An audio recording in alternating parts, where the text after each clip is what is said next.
The White House gates have been vandalized. The streets are strewn with trash. But the biggest insult is here in Lafayette Park with General Lafayette. The Palestinian flag was raised and it still remains.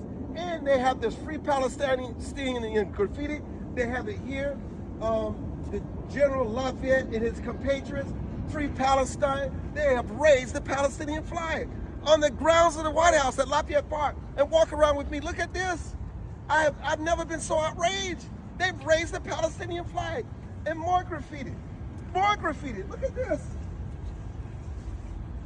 Free Palestine. You see this? Free Palestine. And look at this sign. Look at this sign.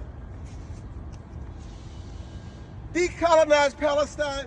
Decolonize the United States. Workers' World Party. It is unreal. It is unreal. I hate it to even touch it.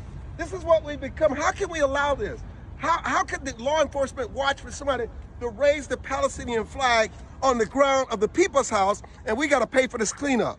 All right, guys, so we got to talk about a story that the mainstream liberal media is ignoring. They really don't want to talk about this too much because it does not fit the narrative. It doesn't fit the narrative because according to them, domestic violence and extremism doesn't happen from the left, right? It doesn't exist, right? What BLM did during the BLM riots, what Antifa did during Antifa riots, what the Roe v. Wade protesters, rioters did during those riots does not exist, okay? The only type of domestic and political violence that exists in this country are from the right, okay? And whether or not you define what is a attempted takeover of the government also depends on whether or not the group is left or right wing, okay? If the group is left wing and they try to take over the government, hey, it's just a regular protest, right? Freedom of speech, okay? But if the group is defined as right wing or if they're Trump supporters,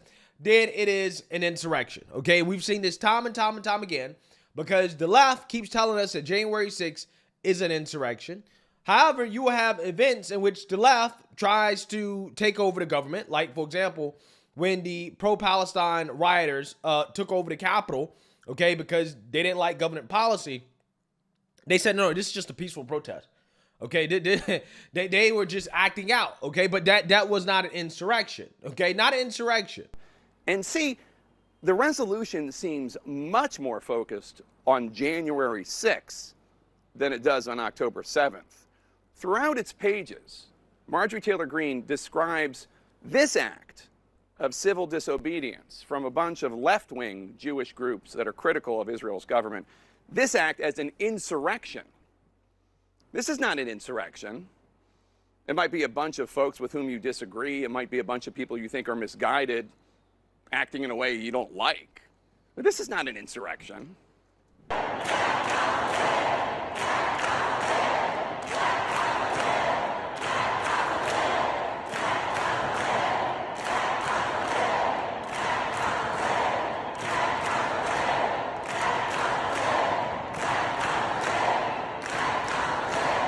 Even though allegedly there were over 300 and some arrests that day. Now, of course, those arrests aren't going to lead to any real serious charges like it did for the January 6th protesters.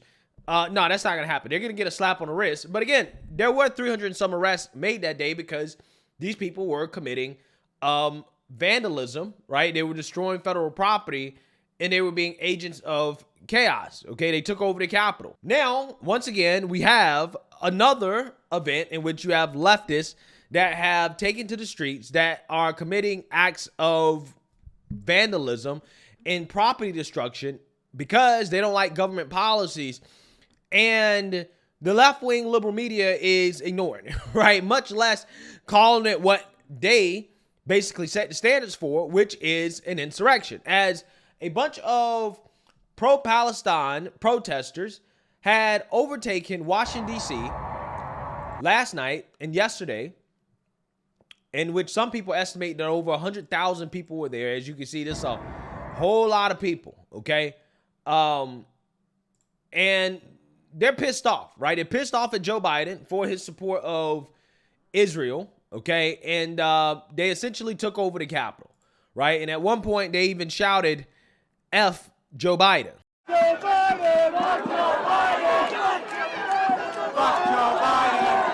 Yeah, so you see that, you heard that, okay? Clearly, these people are not happy with Joe Biden, okay?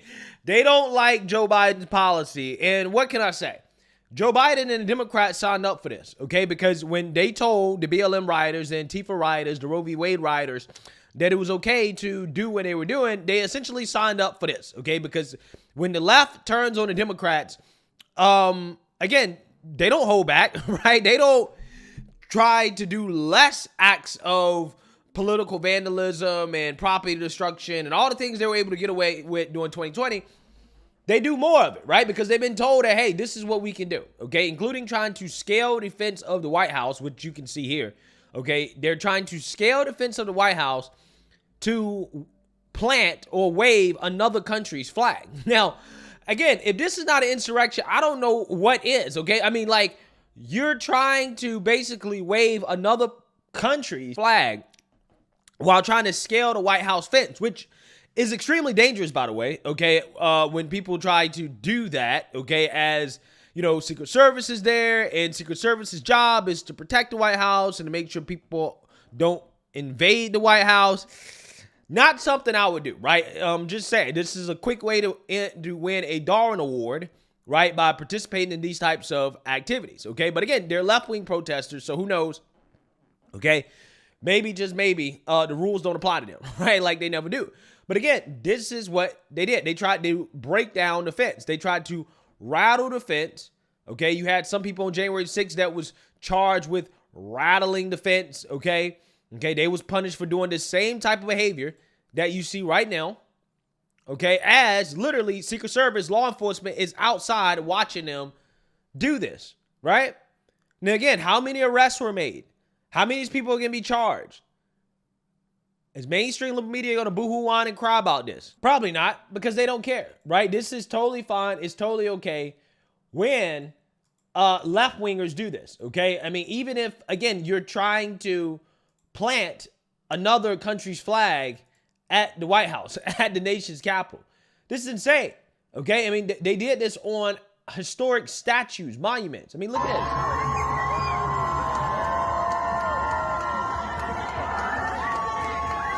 They're putting a hijab on a statue of Ben Franklin.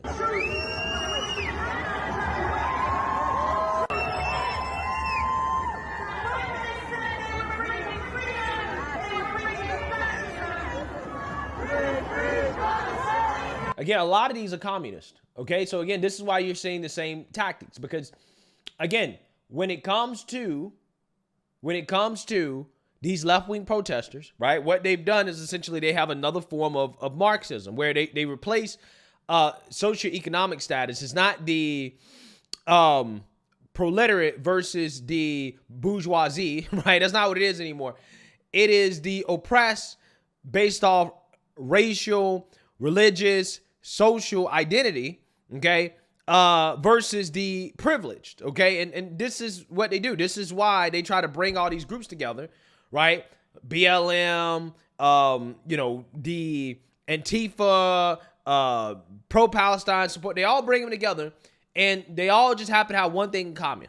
They're all oppressed, right? Allegedly. But that's how they're brought together. We're oppressed. So again, doing a lot of these protests, you see a lot of the sickle and the hammer, the communist signs, the Marxist signs, you know, you see certain groups who is like, this doesn't seem to mix well, right? Like, for example, Queers for Palestine. The reason why is because, again, they all come together under this guise of oppression, right? That's what brings them together. And that's what you're seeing here. Again, this is BLM, this is Antifa, this is Roe v. Wade. Okay, that's what this is. Okay, it's all of the left-wing activist groups coming together, okay, for Palestine. And they're all showing up representing their own little extremist group, right? It's pretty fascinating stuff, okay, to see this being turned on Democrats. So you got another one right here, right? Again, of the Palestinian flag, okay, which, again, this is, I don't care. I'm going to tell you something. I don't care which country's flag it is. I'm so sick and tired of seeing a bunch of other different countries' flags than the American flag in this country, right? It seems like whether it's our politicians or the left-wingers, right, they tend to care more about other countries than our country, right? You don't see the American flag, right? What you see is other people's flags. Again, whether that's the Ukraine flag, the Palestine flag, the Israeli flag, you see everybody else's flag except the American flag, not just from our politicians, but also from the left as well too. And I'm sick of it, man. I really am. I'm sick of seeing other countries' flags being waved on federal property, being worn by politicians in Congress. It's almost as if, again, the only people that care about this country, that are actually proud to be Americans, okay, that are pro-America, seem to be conservatives. And I'm not talking about conservative politicians because, again, they will wear the Ukrainian flag in Congress, right? They'll wear other countries' flags. We've seen them do it, okay? Again, you have Nikki Haley. She's basically running to be the president of Israel, right? I mean, that's what it sounds like when you listen to her, okay? And, you know, we know how Democrats feel about Ukraine as well, too. And then you got the far left protesters. They care about Palestine. So it's almost like, again, the only people that care about America first are the actual conservative working class people, right? We're the ones that are like, no, we need to take care of our border. We need to worry about America's problems. Every other group seems to be worried about another country's problems. And that's a shame, right? We should never see something like, we should never see other countries' flags being waved in our capital, our monuments being vandalized with other countries' flags, right? It's a shame. It really is. Right? I guarantee the founding fathers of this country are rolling over in their graves seeing what this country has become. Okay? But again, my question is, what are the consequences here? Are they actually going to do anything? Right? Is anybody going to be arrested? Okay? Because we got plenty of footage on camera, right? Any of the people that vandalize the federal property that taxpayers have to foot the bill to clean up, are any of these rioters going to be arrested? Are they going to be held accountable? Because again, I want you guys to imagine, if they were MAGA hat wearing Trump supporters, what do you think the mainstream liberal media would be doing right now? There would be wall-to-wall coverage of this, okay? Wall-to-wall coverage. They'd be like, oh, these people try to take over the White House, right? They'd be issuing a national alert, right? Everybody be getting an alert on their phone. MAGA supporter, Trump supporters try to take over the White House. January 6th, part 2. November 4th, right? The second insurrection. Again, I'm just saying, can you imagine if MAGA hat wearing Trump supporters had did what these people did last night? It would be wall-to-wall coverage. There would be thousands of arrests. They be talking about how these people are an imminent threat to this country. They be pointing the fingers. I told you so. We told you that this will happen again. Trump is dangerous. He should be locked up. This is why he should be censored. They be bruh. You can only imagine what the response would be. But again, because it's left-wingers, cricket, silence. Whatever, right? But again, I'm telling you guys, because Democrats have let this go on for so long, because they've essentially endorsed and condoned this type of behavior from these far leftists, again, the pendulum is going to swing the other way, right?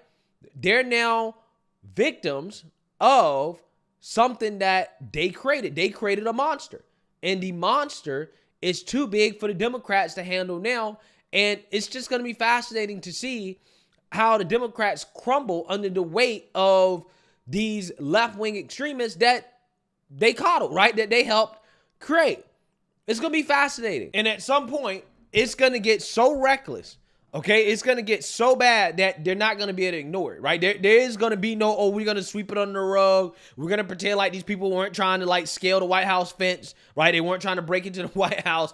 No. It's going to be so bad at some point, right? As long as this conflict continues, at some point, because these people are being coddled, okay? They're not being punished like they should be according to the standards that were set on January 6th for this type of behavior. At some point, again, it's going to get so bad that the mainstream liberal media won't be able to ignore it, right? And again, Democrats, they're 100% to blame for what you're seeing.